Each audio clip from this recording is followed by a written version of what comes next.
Hi friends, welcome back to tasty recipes. ఈ రోజు recipe vegetable fried rice. ఈజీగా సింపుల్గా ఇంట్లోనే తయారు చేసేసుకోవచ్చు. వెజిటబుల్ ఫ్రైడ్ రైస్ తయారు చేయడం కోసం ముందుగా ఇనప మూకుడి తీసుకోవాలి.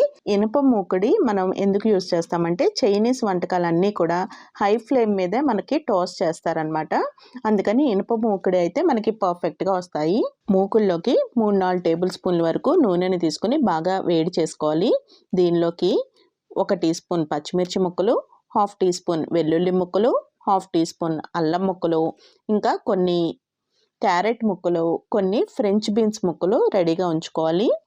అల్లం వెల్లుల్లి ముక్కలు వేసుకోవాలండి, పేస్ట్ వేయకూడదు. చైనీస్ వాటిల్లోకి ముక్కలు వేసుకుంటేనే బాగుంటుంది. ఇప్పుడు ఇవన్నీ కూడా బాగా కాగిన నూనెలో వేసుకుని హై ఫ్లేమ్లో పెట్టుకుని టాస్ చేసుకోవాలి. వెజిటేబుల్ ఫ్రైడ్ రైస్ తయారు చేసుకోవడం చాలా సింపుల్ అండి. మనకి అన్నం ఏమన్నా మార్నింగ్ది ఉండిపోతే సింపుల్గా తయారు చేసేసుకోవచ్చు. ఇంకా ఫ్రైడ్ రైస్కి మనం ఫ్రెష్గా వండిన అన్నం అయితే ముద్ద అయిపోయినట్టుగా అయిపోతుంది. పొడి పొడిలాడుతూ రావాలి అంటే మనకి అన్నం చల్లారిపోయిన అన్నం అయితేనే బాగా ఉంటుంది. 4-5 నిమిషాల పాటు ఇలా టాస్ చేసుకున్న తర్వాత దీనిలోకి వండిన అన్నము చల్లారిందైతే పర్ఫెక్ట్గా ఉంటుంది. ఇలా వేసుకుని బాగా కలుపుకోవాలి.